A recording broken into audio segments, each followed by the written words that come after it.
ஹல்லேலூயா. Rebecca மெசேஜ்க்காக ஜெபம் பண்ணு. சோத்ரமனரே சோத்ரம் சோத்ரம் சோத்ரம் நரே மனசுலவே ஆசீர்வதிக்கப்பட்ட தருமையான ஜெப வேலைக்காக உமக்கு நன்றி ஐயா. நன்றி ஒவ்வொரு பகுதியிலும் நன்றி. இந்த நாளிலும் கர்த்தாவே அப்பா அன்றே கர்த்தாவே நிறைய அன்றே கர்த்தாவே நிறைய போட்டு காத்துலங்க நிறைய கர்த்தாவே இந்த மகள நீர் எங்களோடு கூட பேசுங்க. அன்றே கர்த்தாவே அன்றே அப்பா அதனுடைய ஞானத்தால் நிரப்பிடுங்க. கேட்கிற நாங்கள் கேட்கிறவர்களாக மாத்திரமில்லாமல் அதன்படி செயல்படுகிறவர்களாக விடுவிக்கிறவர்களாக கண்ணீர் கொடுக்கிறவர்களாக அன்றே நீர் அன்றே நல்லதை கர்த்தாவினுடைய அன்றே இன்றைய நீர் எடுக்கிற விதை அன்றே அது முப்பது மருந்து மூலமாக அன்றே நலனடைய நல்லமான இன்ஸ்ட்ரக்ஷன்ஸுகளை நீர் எடுத்து போட்டுருங்க. அன்றே கர்த்தாவே நாங்கள் அன்றே அப்பா அன்றே அன்றே கர்த்தாவே அன்றே அன்றைக்குள்ள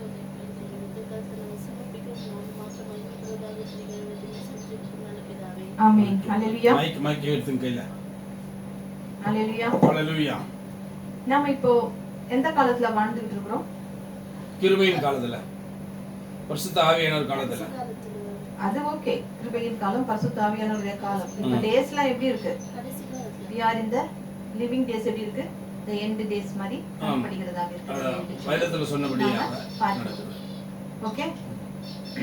இப்போ இந்த நாளிலும் எடுக்க போற வசனம் வந்துட்டு 1 யோவான் 1 John chapter 2 from 18 to 27.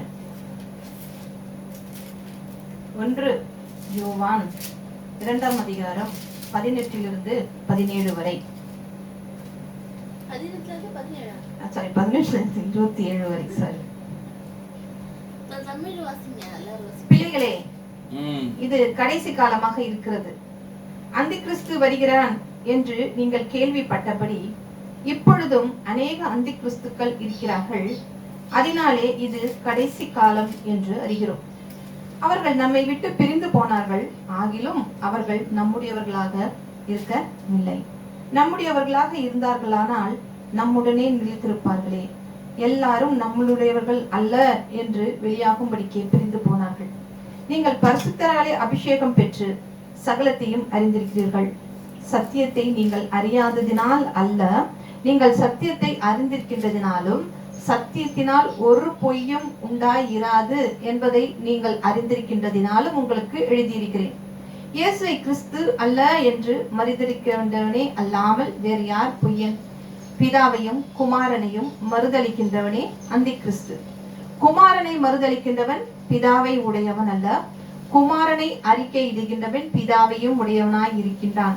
ஆகையால் ஆதி முதல் நீங்கள் கேள்விப்பட்டது உங்களில் நிலைத்திருக்க கடவது. ஆதி முதல் நீங்கள் கேள்விப்பட்டது உங்களிலும் நிலைத்திருந்தால் நீங்களும் குமாரனிலும் பிதாவிலும் நிலைத்திருப்பீர்கள். நித்திய ஜீவனை அளிப்பேன் என்பதே அவர் நமக்கு செய்த வாக்கு தத்தம். உங்களை வஞ்சிக்கின்றவர்களை குறித்து இவைகளை உங்களுக்கு எழுதி இருக்கிறேன். நீங்கள் அவராலே பெற்ற அபிஷேகம் உங்களில் நிலைத்திருக்கிறது.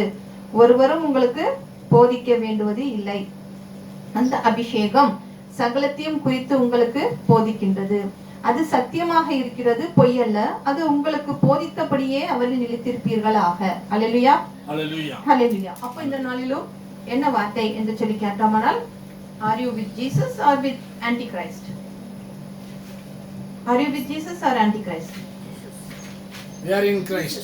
Yeah, we are in Jesus Christ. Antichrist. Anti-மா anti Kristu. Anti. தனி கிறிஸ்துவ இல்லாதவன். கிறிஸ்துவை ஏற்றுக்கொள்ளாதவன். Antichristனா கிறிஸ்துவை எதிர்ப்பவன். இப்போ வந்து ஊர்ல எல்லாம் சொல்லுவாங்க, இப்போ நம்ம இந்தியால இருக்கிறோம், நம்ம இந்திய தேசத்திலேயே இருந்துகிட்டு நம்ம இந்தியாவுக்காகவே எதிர்த்து விரோதமாக பேசினா நம்மள என்ன சொல்லுவாங்க? ஆன்டி இந்தியன் சொல்லுவாங்க. ஆன்டி நார்கோட்டிக்ஸ் என்ன?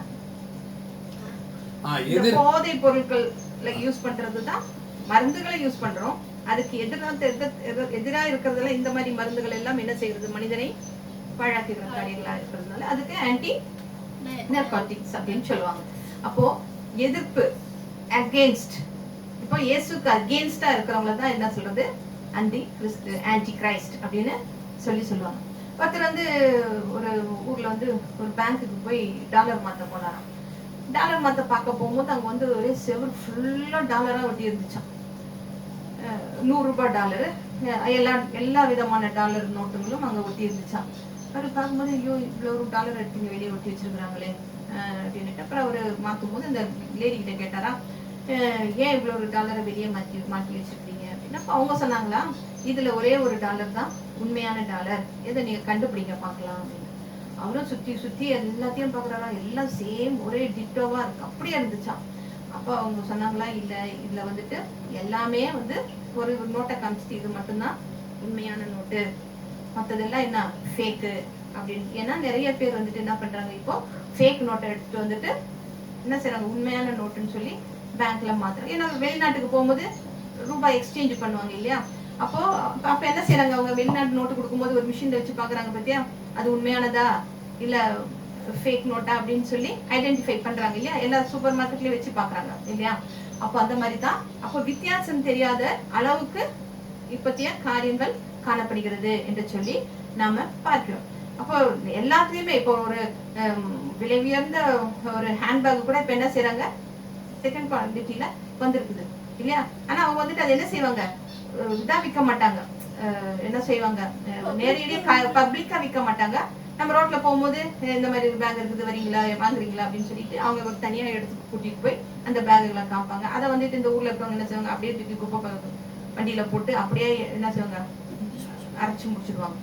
அப்போ அவர் என்ன சொல்றாரு, ஒரே ஒருத்தர் மட்டும்தான் அந்தி கிறிஸ்துவ பத்தி பேசியிருக்காரு பைபிள்ல. யார் அவர்? ஒரே ஒரு எழுத்தாளர் மட்டும்தான், அதாவது கரெக்ட், யாரு? யோவான் மட்டும்தான் அந்தி கிறிஸ்துவை குறித்து காரியங்களை எழுதி, மற்றவங்க எல்லாம் மத்தேயு, மார்க்கு, லூக்கா அவங்க எல்லாம் மற்ற காரியங்களை தான் குறித்து எழுதி இருக்கிறார்கள். இயேசு கிறிஸ்து அந்தி கிறிஸ்துவை குறித்து பேசி இருக்கிறார். நான் எழுத்தாளர்களை சொன்னேன். என்ன அவர் என்ன சொல்றாரு, கள்ள போதகர்களும் கள்ள கிறிஸ்துக்களும் அப்படின்னு தான் சொல்றாரு. கள்ள கிறிஸ்துக்கள் சொல்றாரு, அந்தி கிறிஸ்து சொல்லல, கள்ள கிறிஸ்து, பொய்யான கிறிஸ்துவர்கள் அப்படின்னு சொல்லி சொல்றாரு. அப்போ இவன் வந்து விழுந்து போன ஒரு கிறிஸ்துவ தூதர். அப்போ யோவான் மட்டும்தான் என்ன சொல்றாரு, அதை குறித்து சொல்லி இருக்கிறதை பார்க்கிறோம். அப்போ அவர் திட்டவட்டமா அவர் வந்து என்ன செய்யறாரு, அந்தி கிறிஸ்து குறித்து இப்படியான காலங்கள் எல்லாம் வருகிறது, நீங்க எப்படியா இருங்க, ரொம்ப எச்சரிக்கையா இருங்க அப்படின்னு சொல்லி சொல்றாரு. யோவான் வந்து 1ஆம் நூற்றாண்டிலேயே அப்பயே எழுதும் போதே அவர் என்ன செய்யறாரு, ஆரம்ப காலத்திலேயே அப்ப இருந்த சபைகளில வந்துட்டு போலி ஆசிரியர்கள், ஃபால்ஸ் என்ன சொல்றது டீச்சர்ஸ், போலி கிறிஸ்துவர்கள் இவங்க எல்லாம் இருந்தாங்களாம். அப்போ அவங்க எப்படி இருப்பாங்களா, அப்படியே டிட்டோவா கிறிஸ்டியன் சரீரத்துக்கு ஏற்றது போலவே அவங்களுடைய நடை, உடை, பாவனை, அவர்கள் பேசுகிற விதம், பைபிளில் இருந்து எடுத்து பேசுகிற போதனைகள் எல்லாமே எப்படியா இருக்குமா, அப்படியே அவங்களை என்ன செய்ய தோணும், விசுவாசிக்க தோணும். அப்படி எல்லாமே வந்துட்டு சேமா இருக்குமா, பைபிள் இருக்கிறத தான் எடுத்து பேசுவாங்களாம். ஆனா நல்லா உத்து பார்த்தோம்னா தான் என்ன செய்யுமா, அவங்க கிட்ட காணப்படுகிற வித்தியாசங்கள் காணப்படும். இப்ப நம்ம கூட சின்ன வயசுல எல்லாம் பார்ப்போம், 2 படங்களை கொடுத்து இதுல வந்துட்டு வித்தியாசங்கள் இருக்கு கண்டுபிடிங்கன்னு சொன்னா சிலதெல்லாம் ஈஸியா கண்டுபிடிச்சிடலாம், சிலதெல்லாம் இருக்கு ரொம்பவும் கஷ்டமா இருக்கும், கண்டுபிடிக்கிறதுக்குன்னு முடியவே முடியாது, ரொம்ப மைன்யூட்டா பார்க்கணும், பார்த்தா தான் அதுல வந்துட்டு ஒரு சின்ன ஒரு டிஃபரெண்ட், அது அதுக்குள்ள கண்ணே நமக்கு என்ன செய்யும், வலிக்க ஆரம்பிச்சிடும். அப்ப அந்த மாதிரி வித்தியாசங்கள் உள்ளவர்கள் என்ன செய்யறாங்க, அப்போ அந்த காலத்துல இருந்த அந்த அவரு வாழ்ந்த 1ஆம் நூற்றாண்டிலேயே இருந்தாங்க அப்படின்னு சொல்லி பாக்குறோம்.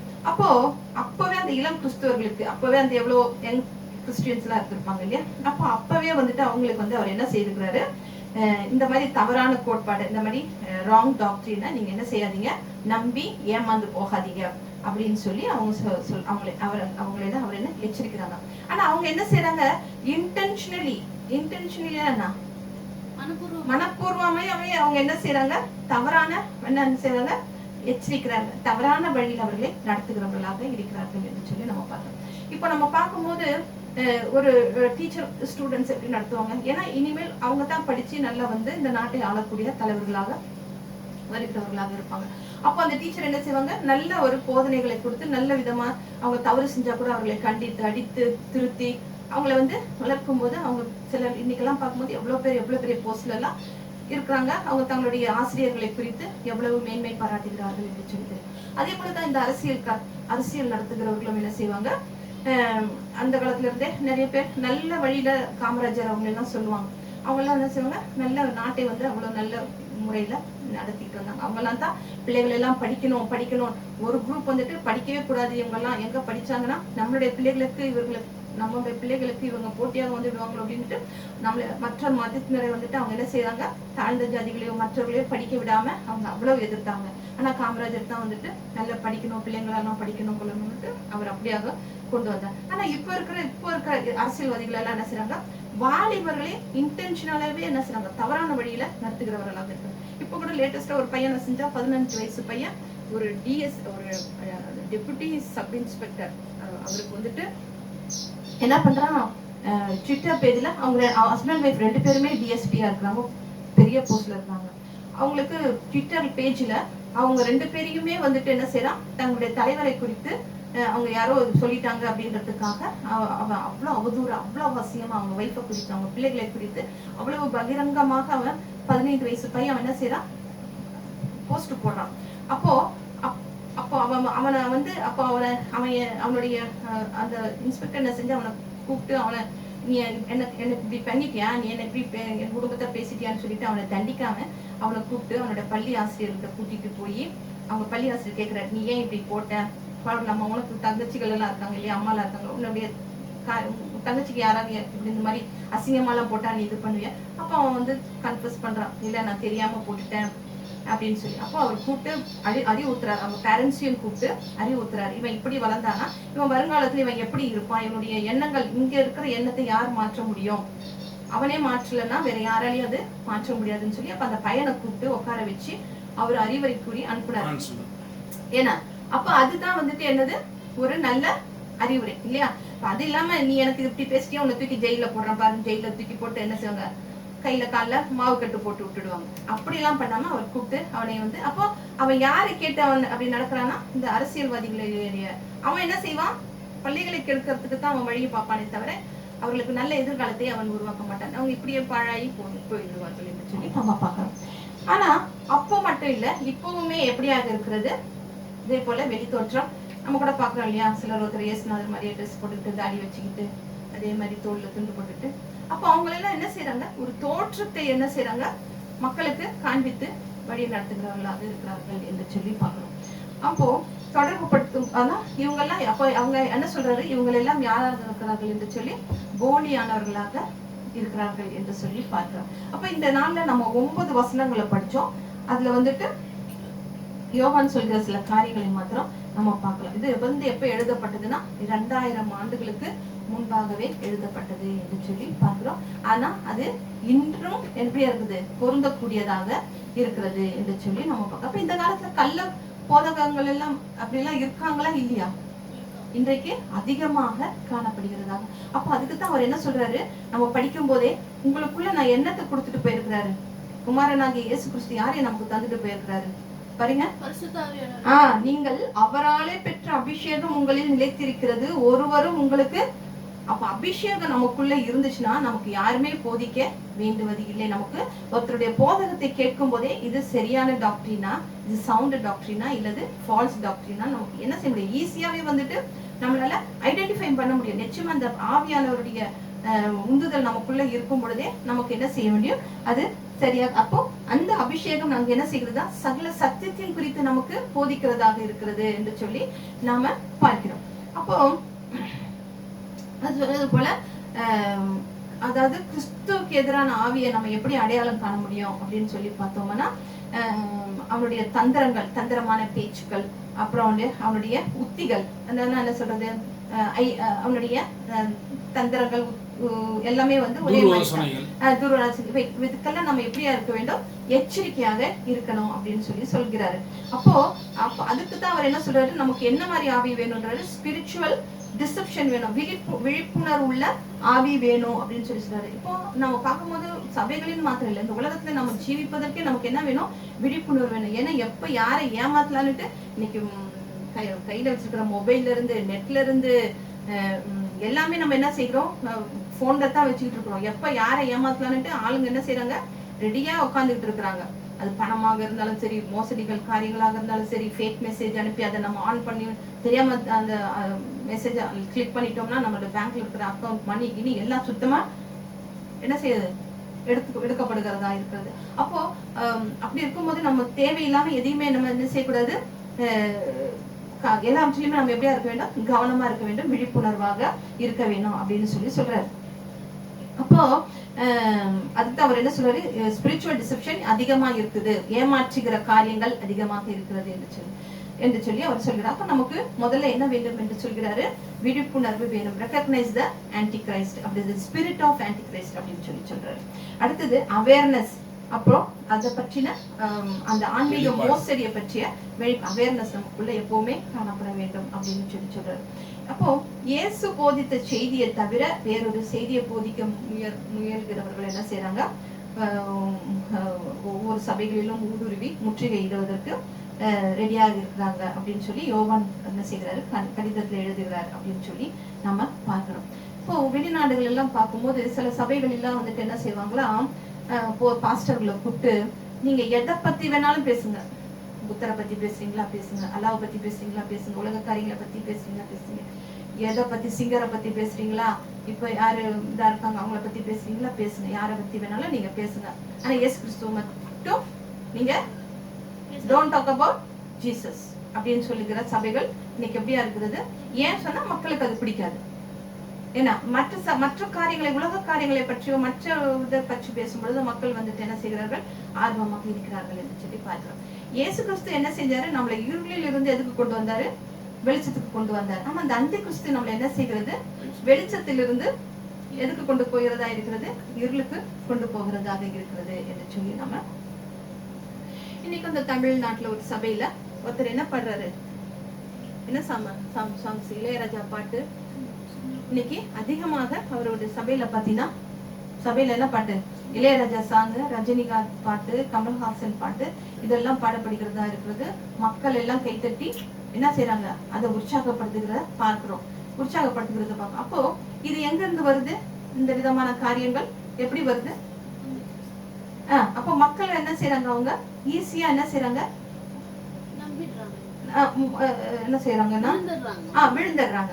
அவங்கள வந்துட்டு என்ன பண்றாங்க, ஈஸியா வந்துட்டு அவங்களை ஏமாற்றுகிற காரியங்கள். அப்ப கொஞ்சம் இதையும் அதையும் அப்படியே மிக்ஸ் பண்ணி அவர்கள் என்ன செய்கிறார்கள், மக்களுடைய மனதுல இப்படியான காரியங்களை அவர்கள் விதைக்கிறவர்களாக இருக்கிறார்கள் என்று சொல்லி நாம பார்க்கிறோம். அப்போ இவங்க எப்படி போதிப்பாங்க அப்படின்னு சொல்லி பார்த்தோம்னா, இயேசு வந்துட்டு உண்மையிலேயே ஒரு கடவுள் கிடையாது, அவர் மாம்சத்துல வரல அப்படின்னு சொல்லி அவங்க என்ன செய்வாங்க, இயேசு கிறிஸ்துவை பற்றி அவர்கள் தவறான போதனைகளை தான் அவர்கள் எப்பொழுதும் போதிக்கிறவர்கள். அன்னைக்கு சொன்ன இந்த பிரான்ஸ்ல நடந்த அந்த லாஸ்ட் சப்பர் சொன்னேன் இல்லையா, அவங்களுடைய கோட்பாடே என்னன்னா, ஏன் ஆம்பளை தான் காடா இருக்கணுமா எல்லாத்துலயுமே, ஏன் இதுல வந்துட்டு கிறிஸ்டின்ல ஏன் பொம்பளை காடா இருக்க கூடாதா, ஏன் பொம்பளை வந்துட்டு கவர்ச்சியா இருக்க கூடாதா அப்படின்னு சொல்லி அவங்க நிறைய இப்படியான கோட்பாடுகளை அவங்க கொண்டுட்டு வந்து அந்த யங்ஸ்டர்ஸ் மனசுல புகுத்தும் போது அவங்க என்ன செய்யறாங்க, ஈஸியா வந்து அதுக்கு என்ன ஆயிடுறாங்க, அடிக்ட் ஆயிடுறாங்க, அவங்களை வந்து ஈஸியா மோசடி பண்ணிடுறாங்க அப்படின்னு சொல்லி நம்ம பார்க்கிறோம். அப்போ அன்னைக்கு நடந்த அந்த காரியத்துல அந்த ஆண் அப்படியே என்ன முழு நிர்வாணமாக நிற்கிற காட்சிகளை அவங்க டெலிகாஸ்ட் பண்றதை நம்ம பார்க்கிறோம். அப்போ இப்ப இந்த உலகம் எங்க போகுது, எப்படியாக போகிறது, கிறிஸ்து உலகம் எப்படியாக போகிறது, இருளுக்குள்ள போகிற காரியங்களை நம்ம பார்க்கிறோம். சத்ருவானவன் அப்படியே கொஞ்சம் கொஞ்சமாக அவர்களை என்ன செய்கிறான், தவறான பாதைகளுக்குள்ள நடத்தி கொண்டு போகிறதை நாம பார்க்கிறோம். அப்போ நம்ம இந்த பேஷன் ஆஃப் த கிரைஸ்ட் பார்த்தோம் இல்லையா, சினிமா நம்ம பார்த்தோம் இல்லையா. அப்போ அதுல நடிச்சவர் வந்துட்டு அந்த படம் எடுக்கிறதுக்கும் அந்த டைரக்டர் இருக்கிற படத்துல நடிச்சவர் பேர் வந்துட்டு ஜிம் கேசிவல், படத்தை எடுத்தவர் பேர் வந்துட்டு மெல் கிப்சன். அவர் வந்து ஒரு நடிகரும் ஒரு ஆக்டருமாக இருந்தார். அந்த படத்தை எடுக்கும்போது அவங்க அவ்வளோ ஒரு பயபக்தியோட, அவ்வளோ ஒரு அந்த ஒவ்வொரு நாளும் ஷூட்டிங் தொடங்கும் போது அவங்க என்ன செய்வாங்கன்னா, அவங்க எல்லாருமே அவங்கெல்லாம் வந்துட்டு ரோமன் கேத்தலிக்ஸ் தானே, அந்த ரோமன் கேத்தலிக் லட்டின் மாஸ் வச்சுட்டு தான் அவங்க என்ன செய்வாங்கன்னா தொடங்குவாங்களாம். அப்போ அதுல நடிக்கும் போது அப்போ அவருக்கு வந்துட்டு அவ்வளோ அனுபவங்கள் அதுல நடந்துச்சான். இந்த மலை பிரசங்கம், சீனாய் மலையில மலை பிரசங்கம் நடக்கும் இல்லையா, அப்போ அந்த மலை பிரசங்கத்துல செய்யும் போது நிஜமாவே வந்துட்டு என்னாச்சா, மின்னல் வந்துச்சான். மின்னல் ஒரு மின்னல் பாஞ்சிச்சான் பாரு, அப்படியே வந்து அவரை வந்து தாக்கி அவருடைய முடியெல்லாம் வந்து பொசுங்கிடுச்சு, முடியெல்லாம் இதாயிடுச்சான், தீப்பத்திச்சான். அந்த மின்னல் அடிச்சதுல அவருக்கு ஒரு மாதிரி ஆகி அவர் 2 சர்ஜரிக்குள்ள போனாராம். 2 சர்ஜரிக்குள்ள போய் அவர் வந்துட்டு கொஞ்ச நேரம் அவருடைய உடலே அவர் இறந்து போய் திரும்பியும் ஒரு மறுபடியும் மறுஜீவியம் கிடைச்சிச்சான் அவருக்கு. அந்த அளவுக்கு அந்த லைட்னிங் அடிச்சது, மின்னல் அடிச்சது அவர் மேல அப்படின்னு. அது மாத்திரம் இல்லாம அவர் அந்த சிலுவை, இப்ப நம்ம சினிமால எல்லாம் சிலுவைனா ஒரு டப்பா மாதிரி வச்சு அப்படியே தூக்குற மாதிரி எல்லாம் ஆக்ஷன் பண்ணுவாங்க இல்லையா, அது 150 பவுண்டா அந்த சிலுவை வெயிட். அவர் அந்த தோல் மேல வச்சு அந்த ஷூட்டிங் எடுக்கிறதுக்குள்ள அவர் இந்த ஷோல்டர் வந்து டிஸ்லோகேட் ஆயிடுச்சு அவருக்கு. அது மாத்திரம் இல்லாம அப்படி சுமக்கும் போது அது இடிச்சு என்ன ஆகுமா, அவருக்கு சீக்ஸ் பல்லு அதெல்லாம் வந்துட்டு ரொம்ப அடிபட்டு வாயில இருந்து அப்படியே ரத்தமா ஊற்றும்.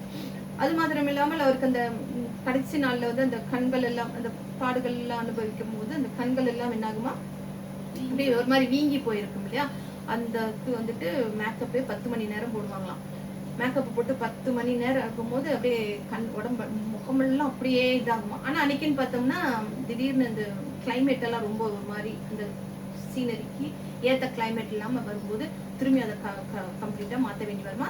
திரும்பி அப்ளை பண்ணுவாங்களாம். திரும்பி அந்த இது பண்ணும்போது அப்ளை பண்ணுவாங்களாம். அப்போ இப்படி அது மாத்திரம் இல்லாம அவருக்கு வெறும் ஒரு ஏசுநாத வந்து ஏசப்பா வந்துட்டு அந்த சின்ன ஒரு இடுப்புல ஒரு துணியோட தானே இருந்தாங்க.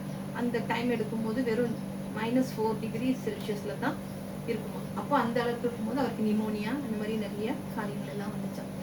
இப்படியாக நிறைய அந்த சிலுவையில் அறையும் பொழுது அந்த சிலுவையில் அறையும் போது அந்த டைரக்டர் என்ன செஞ்சாரா, நான் தான் சிலுவையில நான் தான் அறையிறேன், இந்த கைகள் என்னுடைய கைகள் தான் அவரை அறைந்தது, அப்படி நான் ஒரு பெரிய பாவி அப்படின்னு சொல்லி அவர் என்ன செஞ்சாரா, அவ்வளவு மனஸ்தாபப்பட்டாராம் அந்த படங்கள் எடுக்கும் பொழுது. அப்ப அதுக்கப்புறமா அந்த நடிகர் வந்துட்டு அதுக்கப்புறம் ரொம்ப இப்ப சிலர்லாம் வந்துட்டு எப்படி நடிச்சாங்கன்னா அவ்வளவுதான் முடிச்சுட்டு அடுத்த படத்துல நடிக்க போயிடுவாங்க இல்லையா. ஆனா அதுக்கப்புறம் அவர் வந்து இயேசு கிறிஸ்துவோட அவ்வளோ ரொம்ப க்ளோஸ் ஆகி சுத்தமா கிறிஸ்டியானிட்டியை இயேசுவை ஏத்துக்கிட்டு அவர் என்ன செய்யறாரு, இன்னைக்கு கர்த்தருடைய வார்த்தைகளை சொல்லுகிறவராக இருக்கிறார் அப்படின்னு சொல்லி பாக்குறோம். அப்போ இப்படியாக அந்த படத்தின் மூலியமாக அவருக்கு அவ்வளோ பாடுகளை எல்லாம் அவர் அனுபவித்தும் கூட அவர் வந்துட்டு அவ்வளோ இதா வந்து டெடிகேட்டடா அவர் வந்து என்ன செஞ்சாரா வேலை செய்தார் என்று சொல்லி பாக்குறோம். அப்போ ஆனா இவங்க என்ன செய்யறாங்க, கர்த்தராகிய இயேசு கிறிஸ்து ஒருத்தர் இல்லவே கிடையாது, அவர் மாம்சத்துல வரவே இல்லை அப்படின்னு சொல்லி அவர்கள் என்ன செய்கிறவர்களாக இருக்கிறார்கள், மறுதளிக்கிறவர்களாக இருப்பார்கள் என்று சொல்லி நாம பாக்குறோம். அப்போ யோவான் எழுதுன இப்ப படிச்ச நம்ம அந்த இதுல வந்துட்டு 2 காரியங்களை நம்ம அதிகமா பார்க்கணும். 18-19 கடைசி மணி நேரம் அப்படின்னு ஒண்ணு இருக்கும் பாரு. 18-19 2ஆம் அதிகாரத்துல இது பிள்ளைகளே கடைசி காலமாக இருக்கிறது.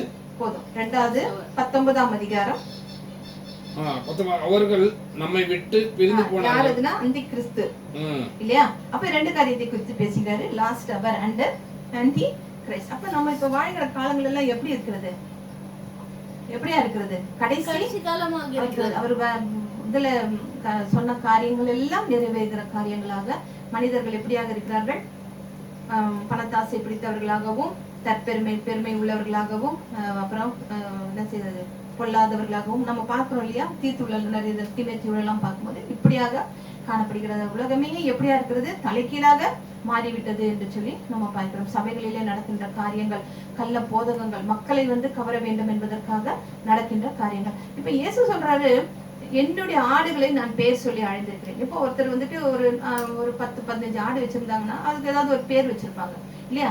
பேர் வச்சு கூப்பிடும் போது அது வருகிறதாக இருக்கிறது என்று சொல்லி நம்ம ஒருத்தர் வந்து 1,00,000 ஆடு வச்சிருந்தாருன்னா எப்படி கூப்பிடுவாங்க, 1,00,000 ஆடுக்கு பேர் ஞாபகம் வச்சுக்க முடியுமா, முடியாது இல்லையா. அப்ப இன்னைக்கு சபைகளில் என்ன செய்கிறதா இருக்கிறது, கூட்டங்கள் பெருகி போகிறதா இருக்கிறது. ஆனா மேய்ப்பருக்கு வந்துட்டு என்ன யாரு ஆடுகளுடைய பெயர்கள் தெரிவதில்லை. அப்போ அதிகமாக அவங்க என்ன செய்யறாங்க, மந்தைகளைத்தான் சேர்த்துக்கிட்டே இருக்கிறாங்க என்ன, ஆட்டு மந்தைகள். ஆனா அவர் என்ன சொல்கிறாரு, என்னுடைய ஆடுகள் என்னுடைய சத்தத்துக்கு நான் செவி கொடுக்கும், நான் அவைகளை பேர் சொல்லி அறிந்திருக்கிறேன் அப்படின்னு சொல்லி அவர் சொல்கிறதை பார்க்கிறோம். அப்ப இந்த நேரத்துல கூட நம்ம என்ன பார்த்தோம், கடைசி மணி நேரம் அண்ட் அந்தி கிறிஸ்து என்று சொல்லி நம்ம பார்க்கலாம். அவர் என்ன தெளிவா எழுதுறாரு, இது கடைசி மணி நேரம் அப்படின்னு கிளியரா அவர் எழுதியிருக்கிறத நம்ம பார்க்கிறோம். ப்ரொக்ளைம் பண்ணுகிறார், அவர் அதை வந்து அறிவிக்கிறார் என்று சொல்லி நம்ம பார்க்கிறோம். அப்போ சந்தேகத்துக்கு இடம் இல்லாமல் கடைசி நாட்களை பற்றி அவர் பேசுகிற காரியங்களை நம்ம பார்க்கிறோம். அதாவது இயேசுடைய 2ஆம் வருகைக்கு முந்தைய காலங்களை குறித்தும் அவர் பேசினாரு. இயேசு சீஷர்கிட்ட நான் திரும்பி வருவேன் அப்படிங்கிறத கூறின காலத்துல இருந்து இருக்கிறாங்க. அவரை உண்மையா அவரே உறுதியாய் பற்றி கொண்டு ஜீவித்தவர்களும் இருக்கிறாங்க. அப்ப அவங்க எல்லாம் திரும்பியும் நான் வருவேன்னு சொல்லி சொன்னதை அவங்க ஐயோ என் இயேசு கிறிஸ்து திரும்பியும் வருவார் அப்படின்னு சொல்லி அவங்க என்ன செய்வாங்க, கடைசி தன்னுடைய நாட்களில கூட அவங்க என்ன எப்படியா இருந்திருப்பாங்க, இயேசு வருவதை காண அவங்க விரும்பினார். டிவோட்டட் கிறிஸ்டின் சொல்லுவாங்க இல்லையா, இயேசு கிறிஸ்துனா கிறிஸ்து தான், எனக்கு இயேசு கிறிஸ்து தான், அவர் வருவாரு, நிச்சயமா வருவார். என்னத்தான் என்ன நீங்க மாய்மாலம் காமிச்சாலும், என்னுடைய வழி மாறி போக செஞ்சாலும் சரி, என்னத்தான் சில சொல்லுவாங்க இல்லையா, ஒருத்தவங்களை வந்துட்டு என்னத்தான் இது பண்ணாலும் சிலர்லாம் வந்துட்டு இப்போ இந்த பிசினஸ் பெரிய பெரிய பிசினஸ் எல்லாம் பேச போகும்போது என்ன செய்வாங்க, சிலர்லாம் ஆப்போசிட் பார்ட்டி அவருக்கு ஏதாவது ஒரு வீக்னஸ் இருக்கும், அதை நீ கண்டுபிடிச்சோம்னா நம்ம அதை வச்சு அந்த ஆளை அடிச்சு நம்ம இது பண்ணிடலாம் அப்படின்னு சொல்லி சொல்லுவாங்க. அப்போ ஏதாவது ஒரு வீக்னஸ் இருக்கும், அட்லீஸ்ட் ஒரு பணமோ இல்ல வேற ஏதாவது லிக்வரோ இல்ல பெண்களுடைய ஆசையோ ஏதாவது ஒண்ணு ஆசை இருந்துச்சுன்னா அதை தெரிஞ்சுக்கிட்டு என்ன செய்வாங்க, அவங்களை ஈஸியா என்ன செய்வாங்க, வழி விலகி போக செய்வாங்க. ஆனா சிலர்லாம் என்னன்னாலும் ஸ்டப்பனா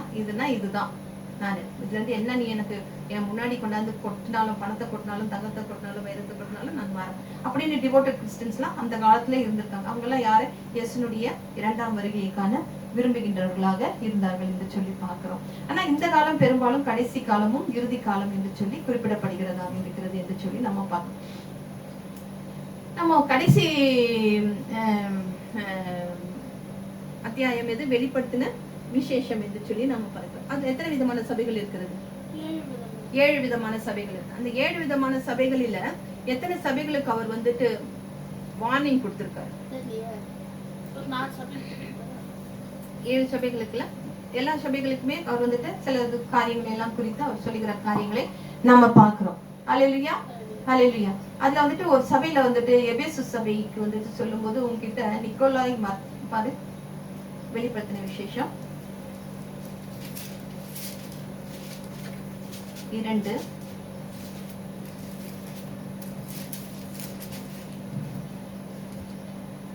6 நான் இருக்கிற நிக்கோலாய் மதஸ்தரின் கிரியைகளை நீயும் வெறுக்கிறாய். அதே மாதிரி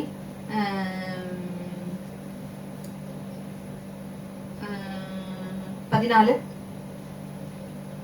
ஆகிலும் சில காரியங்களை குறித்து உன் பேரில் எனக்கு குறை உண்டு, விக்கிரங்களுக்கு படைத்தவைகளை புசிப்பதற்கும் வேசித்தனம் பண்ணுவதற்கு ஏதுவான இடர்களை இஸ்ரவேல் புத்திரருக்கு முன்பாக போடும்படி பாலாக் என்பவனுக்கு போதனையை செய்த பிழையாமனுடைய போதகத்தை கை கொள்ளுகிறவர்கள் உன்னிடத்தில் உண்டு. அப்படியே நிக்கோலாய் மதஸ்தருடைய போதகத்தை கை கொள்ளுகிறவர்களுக்கு உன்னிடத்தில் உண்டு. அப்பவே அந்த சபையில என்ன இருக்காங்க, அப்ப நீ போய் யார் நிக்கோலாய் மதஸ்தர்னு நீ கூகுள் பண்ணி பாத்தீங்கன்னா தெரியும். அவன் வந்துட்டு மக்கள் எல்லாம் என்ன செய்யறாங்க, நல்ல என்னது உறுதியா இருக்கிற மக்களை, கர்த்தருக்குள்ள விசுவாசம் உள்ள மக்களை அவன் என்ன செய்யறான், விக்கிரகங்களுக்கு நேராக அவங்களை திருப்பதும், விக்கிரகங்களுக்கு படைத்த இல்லைன்னா இப்பெல்லாம் சொல்றாங்க இல்லையா, நீங்க என்ன தான் பாவம் பண்ணாலும் கிருபை மன்னிக்கும், நீங்க என்ன பண்ணாலும் அப்படின்னு சொல்லி என்ன செய்யறாங்க, மக்களை வந்துட்டு நீ பாவத்துல இருந்து இது வரைக்கும் பாவம் பண்ணியா, ஓகே இயேசு கிறிஸ்து மன்னித்தாரு, நீ அந்த பாவத்தை நிறுத்தி மனம் திரும்பி நீ இயேசு கிட்ட வந்து திரும்பியும் பாவம் செய்யாது அப்படின்னு சொல்லாம இப்ப என்ன செய்யறாங்க, நீ என்ன தான் பாவம் செஞ்சாலும் உன்னை மன்னிப்பதற்கு அவர் கிருபை உள்ளவராக இருக்கிறார் அப்படின்னு சொல்லி நம்ம பாக்குறோம்.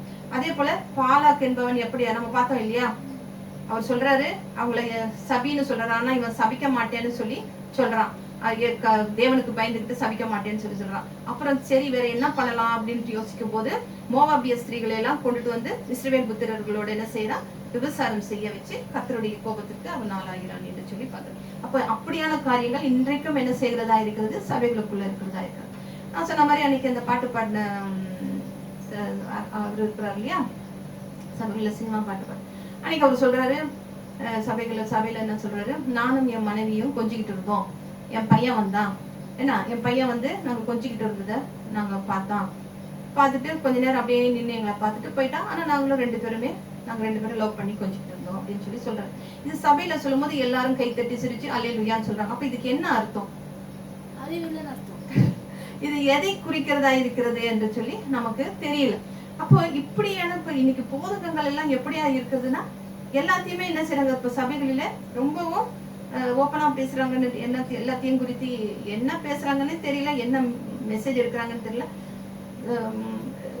வருகின்ற சினிமால வருகின்ற அந்தரங்க பாடல்கள் எல்லாம் அவர்கள் பாடுகிறவர்களாக இருக்கிறார். அப்போ இதுல சொல்ற மாதிரி அவரு சபைகள், அவர் அப்பவே இந்த சர்ச்சஸ்க்கு தான் அவர் என்ன செய்யறாரு, யாரு இதெல்லாம் சபைக்கு வார்னிங் கொடுக்கறது, இயேசு கிறிஸ்து தான் வார்னிங் கொடுக்குறாரு. ஏன்னா நீ மனம் திரும்பு, ஆதியில கொண்டிருந்த நீ அன்பை விட்டுட்ட, உங்ககிட்ட என்கிட்ட குறை இருக்கு, நீ இப்படியும் இருக்கிற அப்படியும் இருக்கு, உன்னை நான் வாந்தி பண்ணி போடுவேன், என்ன நீ விளக்கு தண்டை உங்ககிட்ட இருந்து நான் எடுத்துடுவேன் அப்படின்ட்டுலாம் யார் என்ன செய்யறாரு, அவர் எச்சரிக்கிறவரா இருக்கிறாரு என்று சொல்லி பாக்குறோம். அப்போ 7 சபைகளுக்கும் அவர் என்ன செய்கிறாரு, நிறைய காரியங்களை இன்னொரு சில சபையில எசபேல் அப்படிங்கிற ஸ்திரீ தன்னை தீர்க்கதரிசி என்று சொல்லுகின்ற எசபேல் என்னும் ஸ்திரீயானவள் என்னுடைய ஊழியக்காரர் வேசிதனம் பண்ணவும் விக்கிரகங்களுக்கு படைத்தவைகளை புசிக்கவும் அவர்களுக்கு போதித்து அவர்களை வஞ்சிக்கும்படி அவர்களுக்கு இடம் கொடுக்கிறார் அப்படின்னு சொல்லி அவர் சொல்கிறார் என்று சொல்லி நம்ம பார்க்கணும். அப்போ நிக்கோலா மெதஸ்தர் ஆவி இருக்குது, பிள்ளையாம் பாலக்குடி ஆவி இருக்கிறது, அப்புறம் ஜெசபேல்னா அந்த ஜெசபேல் இல்ல, பழைய ஏற்பாட்டுல ஆகாபுடைய மனைவி எல்லா தீர்க்கதரிசிகளையும் நான் கொண்டுடுவேன்னு சொல்லும் போது எலியா பயந்து ஓடி போய் சுரசடிக்கு கீழே இருந்தாள், அந்த எசபேல் இல்ல, இது எசபேல் வேற, தீர்க்கதரிசி என்கின்ற ஒரு எசபேல். அப்ப இப்படியான காரியங்கள் என்ன செய்கிறதா இருக்கிறது, சபைகளுக்குள்ளே அதிகமாக காணப்படுகிறதா இருக்குது. இன்னைக்கு என்ன செய்யறாங்க, நாங்க கன்சர்ட் நடத்துறோம்னு சொல்லிட்டு எல்லாம் இந்த வாலிப பாட்டு பாடுறாங்க, அவங்க எல்லாம் ஒன்னா சேர்ந்துட்டு ஒரே குதின்னு லைட்டை போட்டு பாட்டை போட்டு ஒரே இருட்டா இருக்குது. அவங்கதான் வெளிச்சத்துல இருக்கிறாங்களே தவிர கீழே இருக்கிறவங்க எப்படி இருக்கிறாங்க, இருட்டுனா இருட்டு, அந்தக்குள்ள இருட்டு, பக்கத்துல யாரு இருக்கிறாங்கன்னு கூட சுத்தமா தெரியாத அளவுக்கு வாலிப பெண்களும் ஆண்களும் குதின்னு குதிச்சு இன்னைக்கு பாடல்கள் பாடுகிறவர்களாக இருக்கிறார்கள் என்று சொல்லி அப்போ வாலிபர்கள் இவர்கள் என்ன செய்கிறார்கள், எப்படி நடத்துகிறவர்களாக இருக்கிறார்கள், ஆட்டம் பாட்டு. இன்னைக்கு சபைக்கு என்ன பேரு, கிரைஸ்ட் பார், கிரைஸ்ட் கிளப், கிரைஸ்ட் பார் என்று சொல்லி இப்படி பெயர்களை வைக்கும் போது இந்த பசங்க என்ன செய்யறாங்க, ஒரு விதமான மோகத்துல என்ன செய்யறாங்க, அடிமையாகி அதுக்கு ஆளாகி விடுகிறார்கள். அப்ப அவங்களை எப்படியாக நடத்துகிறார்கள் என்று சொல்லி நாங்க பார்க்கிறோம். அப்போ இயேசு என்ன செய்கிறாரு, முதலாம் வருகைக்கும் 2ஆம் வருகைக்கும் இடைப்பட்ட காலத்தை பற்றி இந்த கடைசி காலம் முதலாம் வருகை, இயேசு கிறிஸ்து போய் 2ஆம் வருகை வருவேன்னு சொல்லி சொல்கிறார் இல்லையா. அப்போ அவர் என்ன செய்வாரு, நிச்சயமாக அவருக்காக யார் உறுதியாக நிற்கிறார்களோ, அது ஆணாக இருந்தாலும் பெண்ணாக இருந்தாலும் அவர்கள் என்ன செய்வாரு, தன்னுடைய ராஜ்யத்துக்குள்ள அவர் சேர்த்துக்கொள்ள உண்மை உள்ளவராக இருக்கிறார் என்று சொல்லி இருக்கிறார். இளம் பிள்ளைகளையும் அவர் என்ன செய்கிறாரு, பத்திரமாக தன்னுடைய ராஜ்யத்துக்குள்ள அவங்க என்ன செய்வாரு, கொண்டு வருவதற்கான வேலையை செய்கிறார் என்று நம்ம பார்க்கிறோம். அப்ப இந்த நாட்கள்ல தான் நம்ம என்ன செய்து கொண்டிருக்கிறோம், வாழ்ந்து கொண்டு இருக்கிறோம்.